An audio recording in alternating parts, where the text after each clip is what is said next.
in this bulb log video diary supplement, I'm going to look around some of the troughs and containers near the house that are looking quite attractive just now. So here we have some of the troughs. Down here is the sand bed that I covered in cobbles with bulbs. But just the moments with the Meconopsis cambrica. Pots and containers that I just love to have as little wild plantings with a fern and a geranium. So just a hart's tongue fern and a white form of geranium, Roberti anum.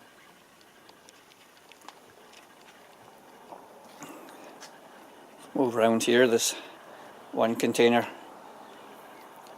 that's got what we used to know as Corydalis alba, but this is now Pseudofumaria alba. Really superb plant. Seeds around it, flowers for such a long time. And then down here, around it, along the edge of the path, we've got the small flower, the alpine strawberries. A little trough here that's Primula marginata. The fern has this New Zealand fern. It's down here, but it's obviously got into this trough as well now. And it's growing up through the trough.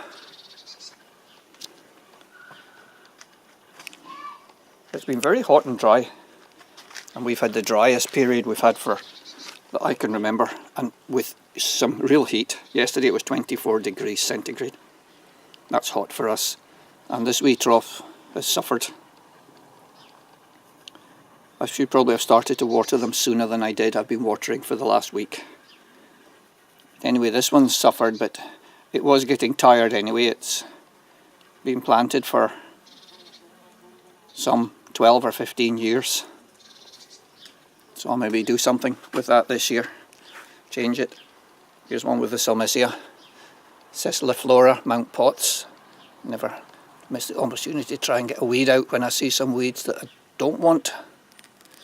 Just remove those. But the ferns are just allowed to seed around. This trough with the single sacks is not flowering, is not one of its best years of flowering, but it's often just a complete carpet of flowers. But it's got a good cover. One of the bonsai here, a bonsai larch. Just come in here to show you how you get cones. These lovely cones. And that lovely new growth. We'll just look up over. We'll go round, work our way round and have a look at a few more. Turn back the bonsais that I repotted. So I repotted this one and the one next to it there. And I did it about maybe a month or 6 weeks ago, and you can see all that nice new growth at the top, which tells me there's new growth down below. And I'm happy to leave the weeds growing around the edge because they're a good indicator to me that there's moisture down below.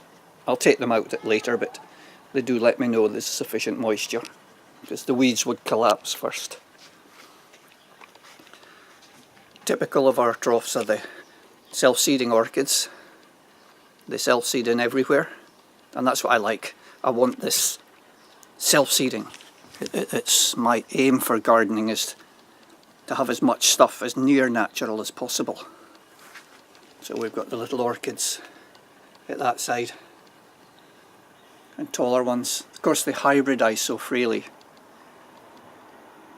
And there's one round, if I come around here, you can see one there that's come out, seeded into the ground and growing. It's been there for a few years now. You get 2 stems.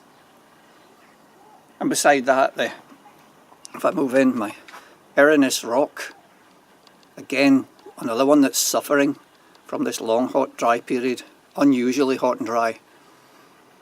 So since I've been watering, it's coming back, but on reflection and hindsight, maybe I should have watered it sooner. Next to that's the couple of the wee salix, 2 dwarf willows in a box. And then some of the tiny troughs that were built for workshops. It's amazing how these grow and survive. I'll show you some more in a wee while. This one's suffering a bit more because it got knocked over and this plant got disturbed. So its root system was disturbed, and you can see that it's not quite fully established. But compare that same sacks to these on the one next door, whose roots haven't been disturbed. You can see how resilient they are. And it's a case of finding the plants that are resilient to your, or tolerant to your climate. So let's come around and have a look. The little orchids popping up through the sacks. Again, this trough is not flowering as well as previous years. You don't get the top flower every single year. So if we move round, and another trough with Erinus, Alpinus, and then a trough with New Zealand Alpines, Dwarf Acephalus,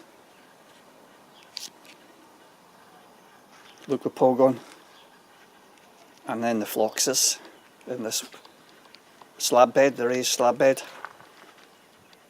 I think this is Phlox, I think it's Crackerjack. Over there the Petrophytum hendersoni.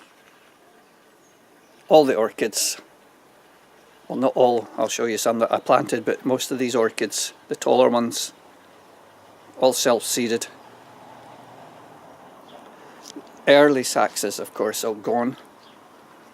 I'm looking for some seeds on some of them, so I won't tidy them. You can start to see now the stems that have got seeds and those that haven't, so I'll tidy them up.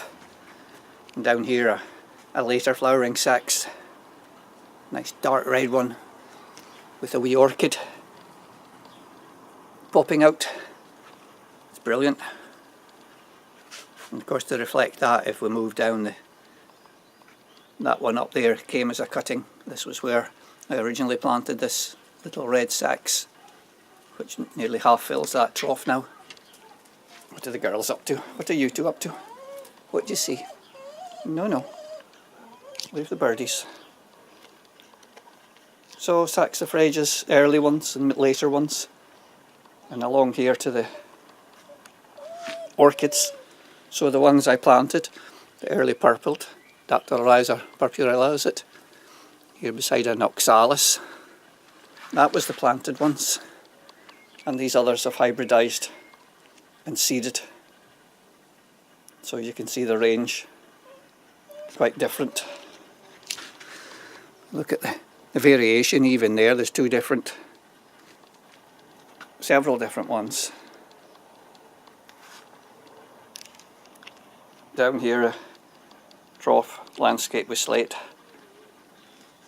This lovely little Erigerans is tough as nails. It just keeps going. And here another trough with another sax in. And we come around, this is a trough with the spring flowering, early saxes or late winter saxes. They flowered earlier, so we wouldn't getting the growth, so an orchid put itself in there. If I just spin around, some of my habitat troughs where I just enjoying the habitat, seeing what can come in, selecting what comes in. There's a weed I don't want. And I see a grass there, so let's just take the grass out as well. But the orchid self-seeded, another orchid. And then come up to, this is going to flower later, so we've got Cyananthus microphyllus, and this is a Cyananthus, although we got it as lobatus. I suspect this is a hybrid. So we've another phlox in there. Across my little wild planting trough, all those orchids self-seeded. Really masses of them here. Look at all these.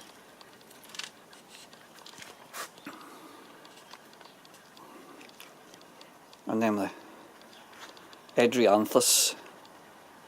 We've got Gypsophila, the wee pink Gypsophila repens, and then a Potentilla. Potentilla, I think it's pulvinaris, and on the back there, back corner, is Erodium from Spain, Spanish Erodium. Here we have some dwarf willows.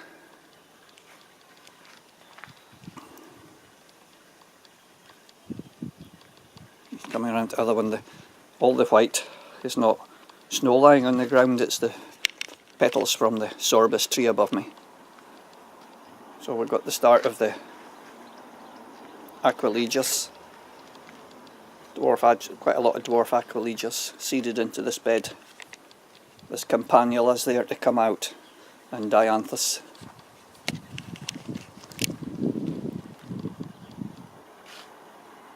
The Meconopsis.